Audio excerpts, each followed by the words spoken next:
வரசித்தி விநாயகாய நமக. திருவடி அறக்கட்டளைக்கு நன்றி. எல்லோருக்கும் வணக்கம். காவி விட ஒருத்தரை தூய ஆன்மீகவாதியாக மாற்றுறதில்லை, கதர் விட ஒருத்தரை தூய அரசியல்வாதியாக மாற்றுறதில்லை, காக்கி விட ஒருத்தரை நேர்மையான காவல் அதிகாரியாக மாற்றுறதில்லை. மன தூய்மை தான் ஒருத்தரை சிறந்த மனிதனாக மாற்றும். அந்த மன தூய்மையான மனிதநேயம் இருக்கிற மனுஷங்க எல்லோருமே மகாத்மாக்கள் தான்.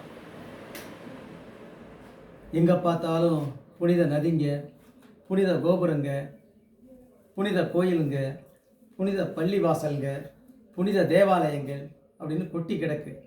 ஆனால் மனிதன் மட்டும் மறைஞ்சு போயிடுச்சு. இன்றைக்கி நம்ம நாட்டில் நாம் அடைகிற துன்பங்களுக்கும் துயரங்களுக்கும் காரணம் அந்த மனிதம் செத்து போனதுனால தான். இயந்திரம் கூட காலப்போக்கில் மனுஷனாக மாறிட மாட்டிருக்கு. ஆனால் மனுஷெல்லாம் கொஞ்சம் கொஞ்சமாக இயந்திரமாக மாறிக்கிட்டு வராங்க. இந்த உலகத்தில் இயற்கை சீற்றம்னு சொல்கிற புயல், வெள்ளம், பூகம்பம் மாதிரி பேரழிவுகளால் சாவர மக்களை விட இன்றைக்கி பஞ்சம், பசி, பட்னின்னு சாவரவங்க தான் அதிகம். இன்னைக்கு அதாவது நாம் ஒவ்வொரு நாடும் இதுக்கு இந்த இராணுவத்துக்கு செலவழிக்கிற பணத்தில் ஒரு 20% எடுத்து கொடுத்தாலே போதும், உலகத்தில் இருக்கிற பஞ்சம், பசி, பட்டினியை மொத்தமாகவே ஒழிச்சிடலாம். இப்போல்லாம்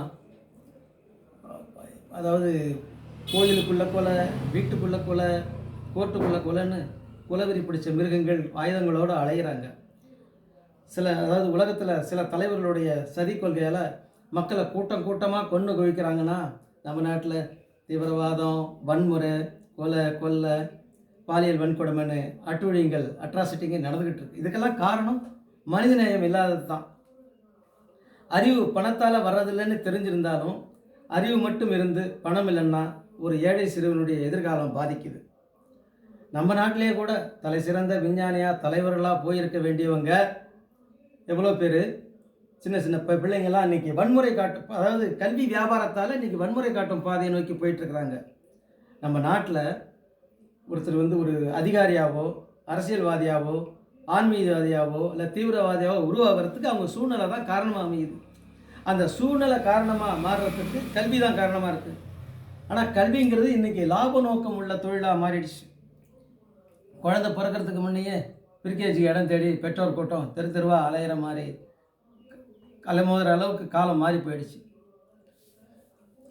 நாம் சுயநலமாக வாழக்கூடாது, பொதுநலத்தோடு தான் வாழணுன்றதுக்காக தான் நம்ம முன்னோர்கள் செய்து வச்ச ஒரு முறையான வாழ்முறையே ஆன்மீகம். அருளும் பொருளும் அவங்கவுங்களா வாங்கிக்கிறதுல ஆன்மீகம். மற்றவங்களுடைய துன்பத்தை போக்கி துயரத்தை நீக்கி அவங்களுக்கு இன்பத்தை சேர்க்கறது தான் ஆன்மீகம். ஜபம், தபம், தியானம், யோகம், பூசை, புனஸ்காரம்லாம் ஆன்மீகம்னு யாரும் எந்த சித்தரும் சொல்ல.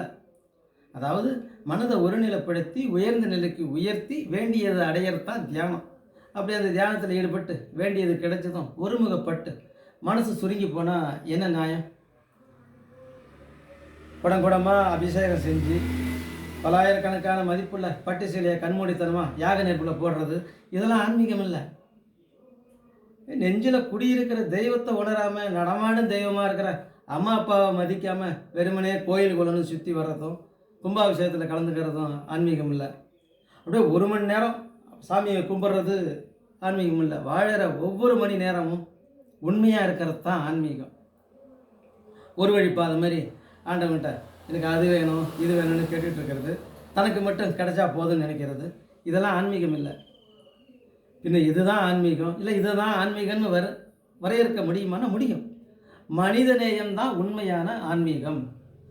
அதாவது நம்ம கூட பிறந்து வளர்ந்த உறவுகளை, நம்ம சுற்றி இருக்கிற மனுஷங்களை, இந்த மண்ணில் பிறந்த ஏழை எளியவர்களை நேசிக்க தெரியலன்னா நாம் கடவுளை யோசிக்க, கடவுள் பேரை வாசிக்க நமக்கு என்ன யோகிதை இருக்குது சொல்லுங்க பார்ப்போம். மந்திரம் சொல்லி தந்திரம் சொல்லி வர வைக்கிறதில்ல ஆன்மீகம். என்றைக்குமே மாறாத மறையாத அன்பை சொல்லி எல்லாத்தையும் அரவணைக்கிறது தான் ஆன்மீகம். கற்றதினால் ஆய பயனின் கொள்வாள் அறிவன் நற்றார் தொழார் என்கிறார் வள்ளுவர். அதாவது முதல் அதிகாரமான கடவுள் வாழ்த்துல 2வது குறள். அதாவது தூய அறிவு வடிவா திகழக்கூடிய கடவுளுடைய பாதங்களை வணங்காதவங்க படித்ததுனால என்ன பயன்கிறார்? அடுத்து சொல்கிறாரு, அறிவினால் ஆவதுண்டோ பிரிதின் நோய் தம் நோய் போல் போற்றாக்கடை அப்படிங்கிறார். அதாவது ஒரு உயிர் துன்பப்படும் போது அது தனக்கு வந்த துன்பமாக நினைக்கலாம், மேலான பகுத்தறிவால் என்ன பயன்? ஒரு உயிர் துன்பப்படும் போது அது மேலே இறக்கப்பட்டு அந்த துன்பம் நீங்கிறதுக்கு உபகாரம் செய்கிறது தான் அருள் நெறி, அறநெறி. ஆனால் வள்ளலார் இதை வாழ்ந்து காட்டினார். வாடிய பயிரை கண்ட போதெல்லாம் வாடினேன், பசியினால் இழைத்தே வீடுதோர் இறந்து பசியராதயர்ந்த வெற்றரை கண்டுளம் பதைத்தேன், நீடிய பிணியில் வருந்துகின்றோர் என் நேருறக் கண்டுளம் துடித்தேன், ஈடின் மணிகளாய் ஏழைகளாய் நெஞ்சிலைத்தவர் தமை கண்டே இழைத்தேன்னு பாடினார். அதாவது வாடி போன பயிரை பார்த்தப்பெல்லாம் வாடினுங்கிறார்.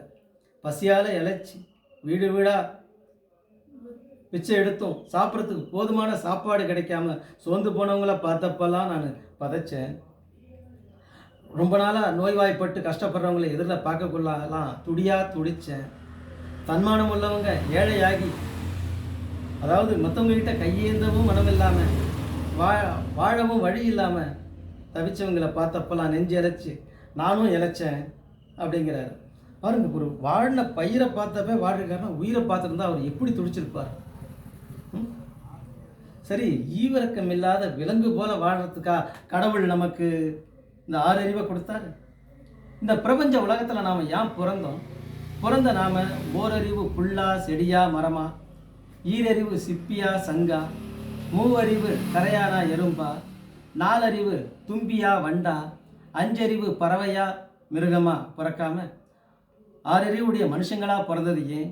எதுக்கு இந்த பிறவி நமக்கு கிடைச்சிருக்கு? வாழ்க்கையில் இன்ப துன்பம் ஏன்? பிறப்பு ஏன்? இறப்பு ஏன்? இதுக்கெல்லாம் காரண காரியம் என்னன்னு சிந்திச்சு தெரியறதுக்கு தான் கடவுள் மனிதனுக்கு இந்த பகுத்தறிவை கொடுத்துருக்கார். வித்தில்லாமல் விளைவில்லைன்னு சொல்கிற மாதிரி வினை இல்லாமல் பயனில்லை, அதான் அப்படின்னு சொல்லிட்டு வினை இல்லாமல் பிறப்பில்லை அப்படிங்கிறாரு அப்படின்னு சொல்லியிருக்காங்க. அதாவது முன்வினை பயனுக்கு தகுந்த மாதிரி தான் ஒவ்வொரு உயிருக்கும் இன்ப துன்பங்கள் பிறப்பும் வழங்கப்படுறதா அருளாளர்கள் சொல்லியிருக்கிறாங்க. அந்த வகையில் நல்லது செஞ்ச உயிர்களுக்கு மறுபிறவியில் உயர் பிறப்பும் இன்பமும் கிடைக்கப்பெறுது. அதாவது தேவகதி, மனிதகதி, பிரம்மகதி கிடைக்கிறது. தீவினை செஞ்ச உயிர்களுக்கு பேய்கதி, நரகதி, விலங்குகதி கிடைக்கிறதா அருளாளர்கள் சொல்லியிருக்காங்க. பக்தியால் மட்டும் இறையருளை பெற்றுள்ளான்னு பலர் நினைக்கிறாங்க. அது இறையருளை பெறுறதுக்கு படி உயிர்கள் மேலே இருக்கிற தன்னலமில்லாத அன்பும் கருணையும் இரக்கமும் தான் இறுதிப்படி. இதை வள்ளலாறு தயவுடையார் எல்லோரும் சன்மார்க்கம் உடையார்னு சொல்கிறார். அடுத்ததாக பாடுறார் அகவல்ல, யாரே எண்ணினும் இறங்குகின்றார்க்கு சீரே அளிக்கும் சிதம்பர சிவமே அப்படின்ட்டு அகவல்ல பாடுறாரு. அதாவது வேண்டியவங்க, வேண்டாதவங்க, உத்தவங்க, மற்றவங்கன்னு பாகுபாடு பார்க்காம எல்லார்கிட்டையும் எந்த இடத்துலையும் அன்பும் கருணையும் இரக்கத்தோடு வாழறவங்க எல்லாருக்கும் வாழ்க்கையில் எல்லா வளமும் நலமும் தந்து அவங்கள சீரும் சிறப்புமாக வாழ வைக்கிற சிவபெருமான்னு வள்ளலார் சிவபெருமானை போற்றதை வச்சு அருளாளர்களுக்கு இம்மை வாழ்விலும் துன்பமில்லைங்கிறது தெளிவாகிறதுன்றதை சொல்லிக்கிட்டு என் பேச்சை முடிச்சுக்கிறேன். நன்றி, வணக்கம்.